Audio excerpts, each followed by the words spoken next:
Hey! Yeah.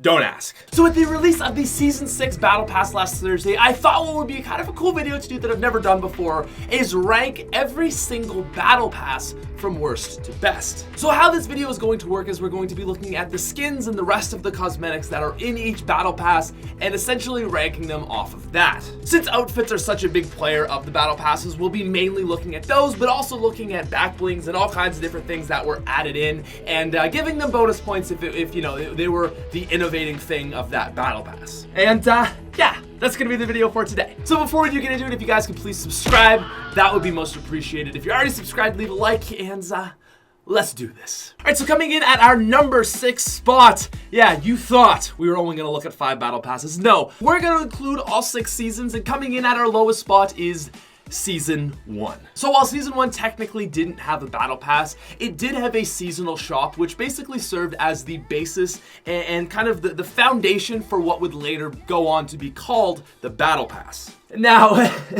the Season 1 shop had 2 outfits, a pickaxe, and a glider, so it's obviously going to rank at the bottom. And if you wanted to go even further and really make a crazy argument for Season 1, you could say, well, the Skull Trooper and the Ghoul Trooper, those were the mascots of Season 1, and that was kind of like your Omega Carbide, your Ragnarok and Drift.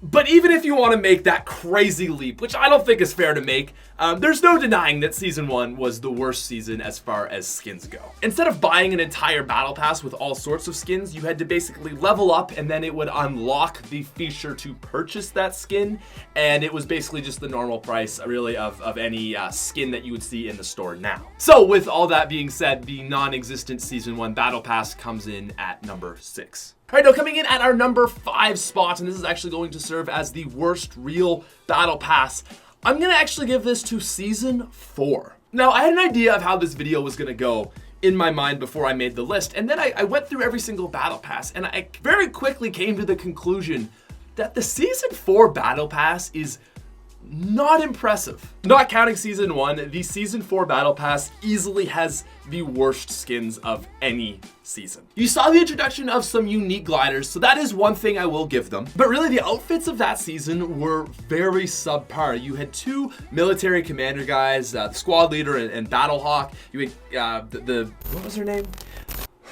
You had Zoe, which was really just not an impressive skin. Valor was okay, and then you had Omega and Carbide, and in my opinion, those were the only 2 good skins on the list. But with that being said, I will give credit where credit is due, and Season 4, in my opinion, had actually the best dances. I feel like Season 4 has been the peak of dances in Fortnite. You had just iconic dances that I will still see people do out at the club sometimes. You've got Orange Justice, Hype, and even Groove Jam from Napoleon Dynamite, okay? It was a really strong list of dances. I couldn't even name the Season 5 dances. It was like Breakdown, and they were unimpressive and unoriginal. To me, the Season 5 and even Season 6 dances, they all just kind of conglomerate into one huge mush of what that default skin is doing over there. And while Season 4 had the best dances, I believe that it had the worst skins, and for that reason, it's going to come in at our lowest spot. But hey, that is just my opinion, and you are certainly entitled to disagree with me. Now coming in at our number 4 spot, this is a really hard one for me because I have so much nostalgia for this season, but I gotta let that nostalgia go, and I gotta give it to Season 3. I really like Season 3. I think it's probably the season that I have the most fondest memories of, but it's not a standout season. Now, you had some pretty good dances. You had Best Mates and the Robot, which I think are pretty iconic now, but you also had a lot of not so good skins. The Mission Specialist, Moonwalker, and Rustlord really are just very dull and boring and not good skins. On the other hand, though, you've got things like the Rainbow Rider, which is one of the coolest gliders of all time. And even furthermore, you've got John Wick, which really is one of the most iconic skins of Fortnite ever. You've also got the Elite Agent, which I believe is actually a pretty underrated skin. So while there was a lot of blandness in Season 3, I also felt like there was a lot of really good skins in Season 3. And again, trust me, I am a huge lover of Season 2 and Season 3. I've got so much nostalgia for those seasons, and this was hard for me, but I just had to look at it objectively, and I really feel like Season 3 was definitely not all that standout. I know there's going to be a lot of people mad at me for saying that because it was probably a lot of your first seasons, but really, I mean, there weren't that many standout skins. That being said, though, I do miss seeing a John Wick and absolutely ruining my pants. All right, now coming in at our number 3 spot, this is kind of a loose ranking because we did just have the release of the Season 6 Battle Pass. But yeah, it is Season 6. I think that Season 6 is a really strong Battle Pass. There's only one skin, which is the tomato chick, that I particularly dislike. And overall, I like what they've got. I mean, it's got a Halloween theme, which is very appropriate. And I think that Calamity and Dire are really good progressive skins. I like these two so much more than Carbide and Omega. And on top of that, I just like the general, like from 1 to 100, all the skins kind of in between. Well, besides for Nightshade, but you know, I'm just tired of tomatoes, okay? Gosh, I don't even like tomatoes in my food, let alone my video games. But on top of that, you've got a lot of things that were added into Season 6, and I think that really makes it a strong battle pass. On Thursday, I was saying that I thought pets were a good idea, but I didn't personally like them. And while I've had a bit of time to play the game more and get a feel for them, I gotta say, upon further reflection, I think it's a really good idea, and I do like it. I said this before, but they managed to innovate something really well in a realm that was really kind of dry and exhausted.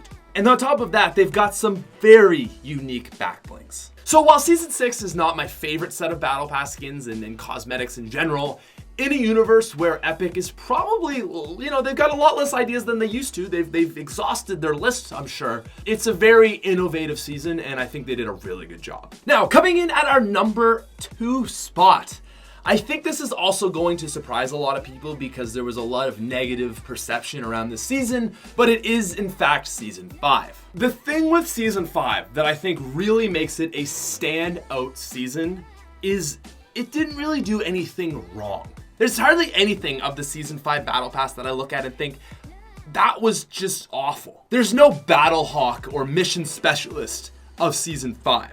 I mean, yes, you do have some less than cool skins like Sledgehammer is just kind of a rehash of the previous season Battle Pass skins. And, you know, even Redline is just a rehash of Burnout. But overall, there's nothing bad about this set. So what I'm getting at is they don't really lose any points. But really what it comes down to of Season 5 were 4 cosmetics. 2 outfits and their corresponding pickaxes. And yes, you know I'm talking, of course, about Ragnarok and Drift. While I still really like Calamity and Dire, I don't think Epic is ever going to beat the duo of skins, of progressive skins that were our Season 5 progressives. And I'm saying that fresh out of Season 5 after just experiencing months of 100% noob level 6 Ragnaroks and Drifts. It gets really annoying seeing that skin over and over and over, but that's how good that skin is. Let me explain it like this. If you take out Skull Trooper and Ghoul Trooper, throw those 2 skins in, and if you were running around and you just saw one Ragnarok, like every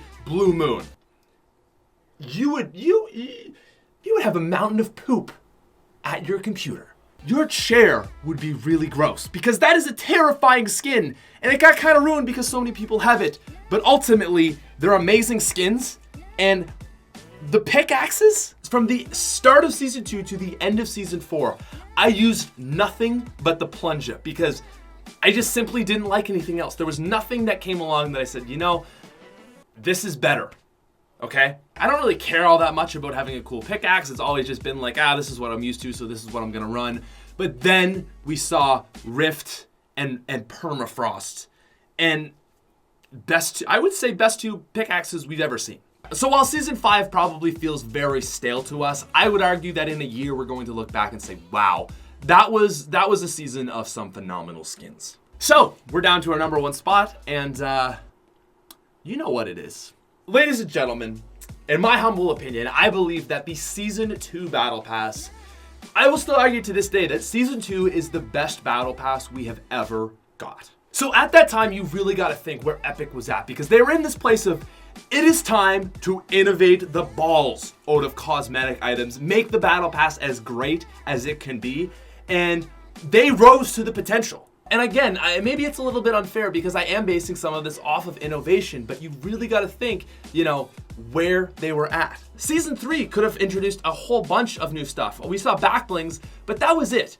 Season 2 had a lot of room to innovate, but again, they filled that potential and then blew the roof off of it. We saw one of the greatest pickaxes ever released into the game, known as AC/DC. It's a pickaxe you don't really see a lot, but it is really, really cool. And again, for Season 2, consider how innovative that was. We saw some absolutely amazing skins. The Sparkle Specialist is one of my favorites to date, and who could forget the Black Knight? Now, I'm not blind, okay? The Royal Knight and the Blue Squire, not the Blue Knight and the Royal Squire, a little bit unoriginal. I would have liked to see one of those maybe, and then maybe a mid-tier knight, one Blue Knight, maybe the Red Knight could have been part of that battle pass. That would have been sick, because then it would be a super, kind of exclusive skin. But at the end of the day, I think there was one thing that really won Season 2 over for this list, and it was the introduction of new emotes. I mean, if you really think about Fortnite as what Fortnite is, and the culture around Fortnite, you've got skins are kind of an iconic thing, but think about the dances. Almost every single one of the most viewed Fortnite videos on YouTube is about the dances. The perception of the world from Fortnite are the dances, okay? The floss, Orange Justice, Hype, some of those old school classics. And Season 2 was the season that brought that to the game. Ride the Pony, The Worm, and Floss were the OG 3, and in my opinion, that is really what innovated this season and brought it to be, in my opinion, still the best season of all time. But at the end of the day, I do really want to start clarifying that that's just the opinion of one person on the internet, and I'm very open to hear what you guys have to say, and let me know down in the comments section below. Thank you very much for watching, and I really do appreciate to all you people still watching that made it all the way through to the video. And to all you people that just skipped the #1 spot, well, you know what? I can't be mad. At least you're watching my video, but come on, man. Come on.